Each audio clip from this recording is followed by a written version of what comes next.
Steven Spielberg ne se fixe aucune limite en ce qui concerne la création.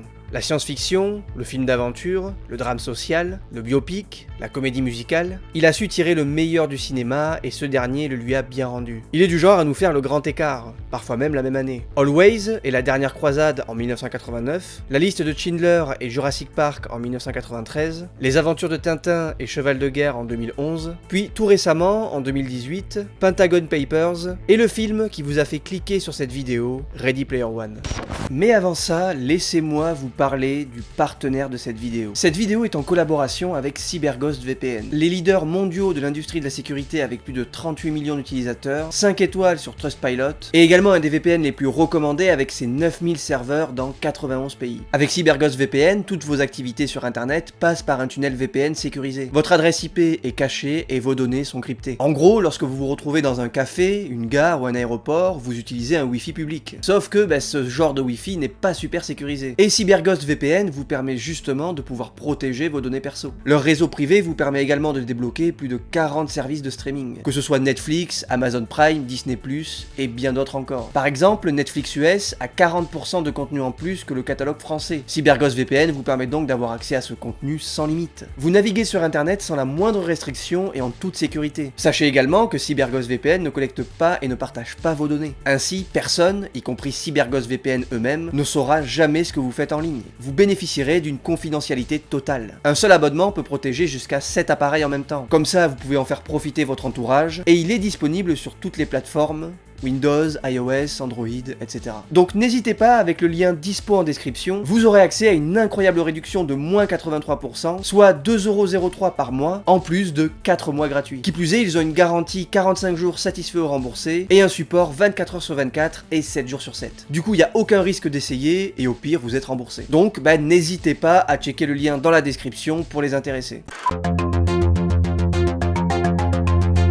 En 2010, Warner Bros achète les droits d'un roman de science-fiction qui paraîtra l'année suivante, Player One. Ernest Cline, l'écrivain du roman, féru de culture en tout genre, imagine cette histoire où dans un futur dystopique, l'humanité se réfugie dans un monde virtuel qui s'appelle l'Oasis et qui n'a de limite que l'imagination. L'auteur met en avant son amour pour ce qu'on appelle la pop culture. Le livre enchaîne les références, musique, télévision, jeux vidéo et surtout cinéma, en citant plusieurs fois l'œuvre d'un certain Steven Spielberg. Il est l'influence principale d'Ernest Cline pour le développement de cette histoire, et l'auteur à l'époque espère en secret qu'un jour le légendaire cinéaste puisse adapter son roman. Mais en dehors de ce désir purement personnel, Cline sait que personne n'est plus à même de raconter son histoire que celui qui est l'un des instigateurs de la culture populaire à travers le monde. Voilà comment, et naturellement, Spielberg intègre le projet en tant que réalisateur en 2015 et décide de remanier ce scénario qui est jugé difficilement adaptable. Il retire également les trop nombreuses références à sa propre filmographie, avouant qu'il n'aurait eu aucun plaisir à s'autociter pendant 2h30, mais aussi peut-être dans l'idée de se dédouaner de cette pop culture qui n'est pas forcément bien vue dans le film, et ça on va y revenir. Donc il décide de laisser néanmoins le T-Rex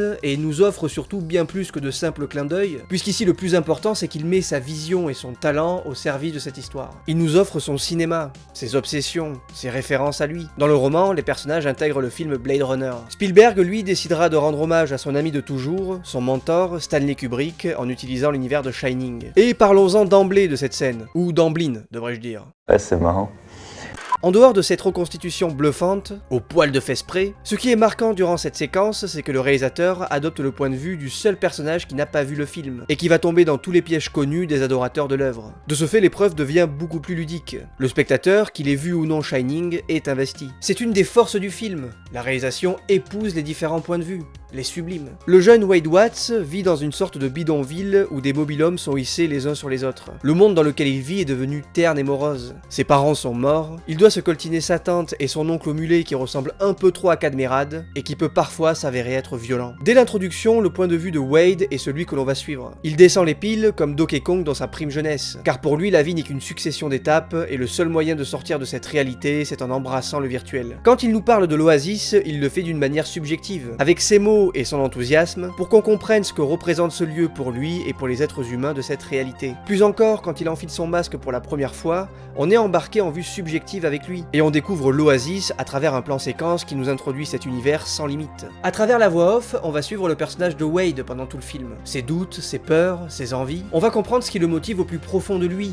et assister à son évolution. C'est Wade le héros, et bien que Ty Sheridan ressemble à s'y méprendre à un jeune Spielberg, le réalisateur va pourtant s'identifier à Hallyday. En effet, tous deux sont des sortes de gourous culturels pour toute une génération. Deux artistes totalement dépassés par la portée de leur création, signant des œuvres qui vont au-delà du divertissement. Deux artistes qui vont se servir de leur art pour extérioriser leurs failles. L'absence d'un père, la perte d'un ami, les moqueries sur son physique, l'insociabilité. C'est ce que fait Spielberg à travers sa filmographie, et c'est ce que fait Hallyday à travers son défi final. Hallyday contre IOI, c'est un peu Spielberg contre Disney. Un artiste avec une vision qui lui est propre et qui va réussir à émerveiller le monde à travers son art, contre une corporation qui tente de faire la même chose, mais dans le seul but d'engranger du profit et de vendre de la publicité. Walt Disney peut aussi être comparé à Hallyday, sauf que lui a perdu, et que son rêve s'est transformé en vitrine commerciale. Spielberg, lui, a toujours réussi à échapper aux griffes des studios, à se montrer plus malin afin que jamais sa vision ne soit dénaturée. Et même ici, dans un film de commande produit par la Warner, il parvient à exposer tout son cinéma, notamment à travers la virtuosité de sa mise en scène. Steven Spielberg a toujours été au fait des nouvelles technologies dans le cinéma. Les incrustations numériques dans Jurassic Park font encore date aujourd'hui comme un tournant majeur. Tintin est un exemple de maestria technique unique.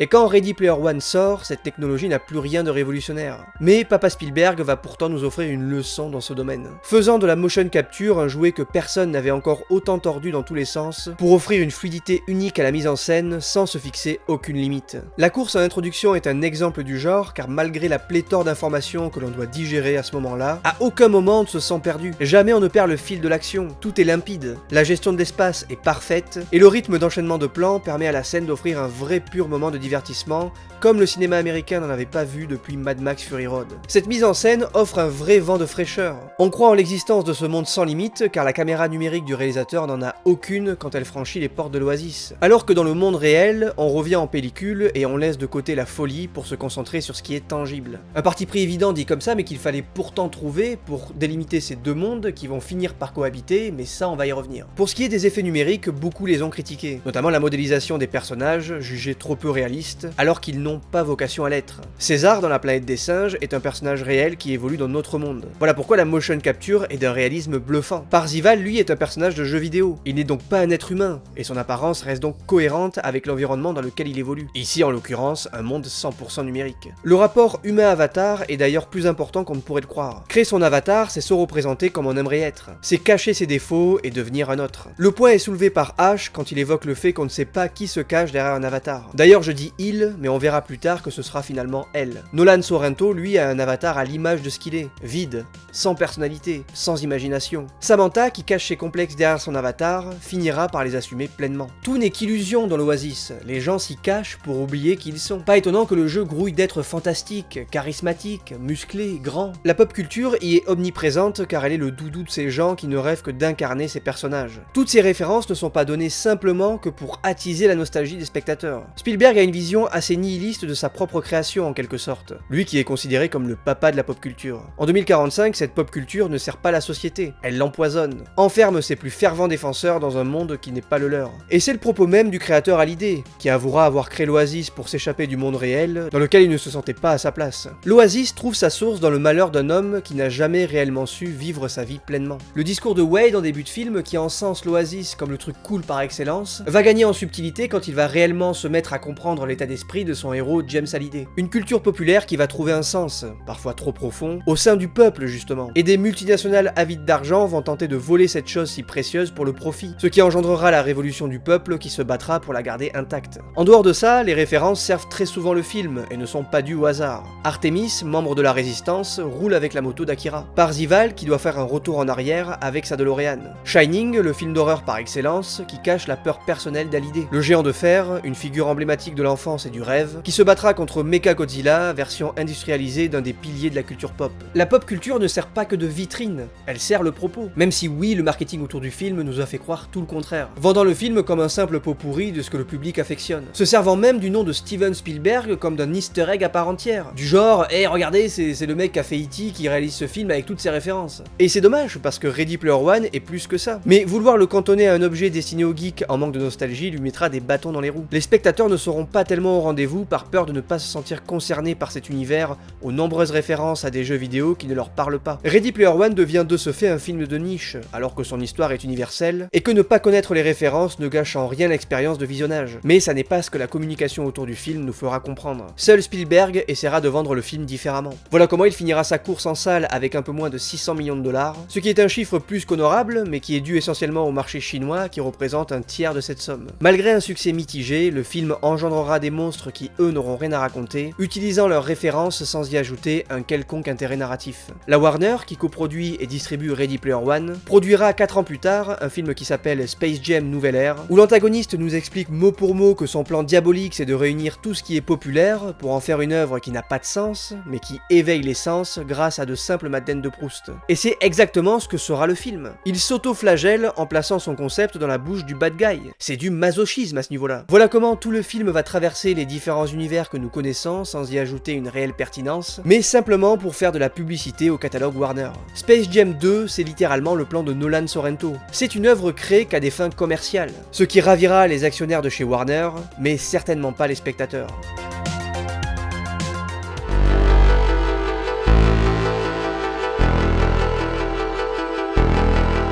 Le message de fin dans Ready Player One a fait parler, et je peux le comprendre. Quand Wade Watts devient riche, se trouve une copine et un bel appart, il décide de fermer l'Oasis 2 fois par semaine. Un peu égoïste sur le papier, mais pourtant très logique par rapport au développement du personnage, et à la vision que se fait le réalisateur du réel et du virtuel. Dans le film, le réel et le virtuel s'entremêlent en permanence, sont liés, bien plus que ce que certains personnages pourraient le croire, dont Wade. La scène de la boîte de nuit par exemple nous sort très souvent de l'Oasis afin de vivre les réactions de Wade, nous faisant comprendre que le toucher est effectué dans l'Oasis, mais ressenti dans le monde réel. Les archives du jeu montrent des souvenirs d'Hallyday dans le monde réel. Sorrento est piégé dans son bureau qui est en fait une simulation de la réalité. Parzival discute avec Sorrento dans le monde réel. Le combat final est visible dans l'Oasis mais aussi dans les rues de Columbus pour souligner la réelle importance de ce conflit. Sans oublier la toute fin du film où la mise en scène va réunir les deux mondes en un seul grâce au champ contre champ. Sorrento dans le monde réel qui menace de son arme Parzival dans l'Oasis, lui-même revivant une simulation dans un lieu du monde réel. Le scintillement de l'œuf brillera jusque dans notre monde, empêchant Sorrento de tirer, celui-ci comprenant enfin l'importance de la situation, au-delà de ses motivations mercantiles. Le film débute dans l'Oasis, et s'y attarde, mais plus il avance, plus les conséquences vont se ressentir dans le monde réel. L'Oasis n'est pas un lieu où les choses qui s'y passent n'ont pas d'importance. Voilà pourquoi Wade le ferme 2 fois par semaine, pour dissocier le réel du virtuel, et pour s'éloigner de ce qu'était son héros Hallyday, qui a créé l'Oasis par peur d'être confronté à la réalité. Un homme plein de regrets, qui est passé à côté de sa vie, s'enfermant dans sa création jusqu'à ce qu'elle le plonge dans la solitude, lui qui perdra sa bien-aimée et son seul ami. Un regret autour duquel se construit son ultime concours. La première étape montrant son incapacité à faire marche arrière afin de se réconcilier avec son ami de toujours. La deuxième confrontant les joueurs à sa plus grande peur, ses sentiments. Et la dernière étape qui évoque sa seule fierté dans sa vie, sa création, mais aussi tout ce que ça lui a coûté. La remise de l'aigle est un message d'Hallyday à Parzival, qui lui fait comprendre, avec ses mots, que s'éloigner du réel, le rejeter, n'est pas la bonne solution. Que ça se passe dans sa chambre d'enfant n'est pas anodin. Hallyday, c'est l'éternel enfant qui n'a jamais su réellement sortir de sa chambre, quitter son univers pour voir au-delà. Il le fera enfin, comme l'humble créateur qu'il est, laissant sa création à quelqu'un qui ne suivra pas ses traces et fera le choix de vivre sa vie pleinement. Thanks. Thanks for playing my game.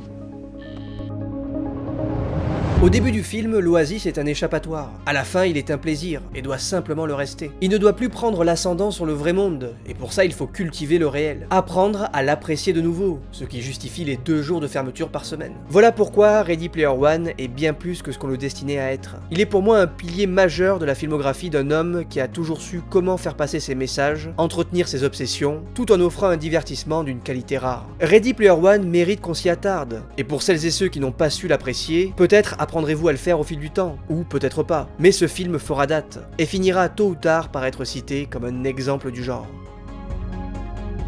Merci d'être resté jusqu'au bout, merci à Steven Spielberg de continuer à nous faire rêver, et merci à CyberGhost VPN qui protégera vos données pendant que vous naviguez, et vous donnera accès à tous les contenus bloqués sur internet pour seulement 2,03 € par mois. C'est totalement sans risque, alors n'hésitez pas à le tester, et rendez-vous en description. Sur ce, je vous souhaite une bonne journée, une bonne soirée, et je vous dis à très bientôt sur Réservoir Vlog.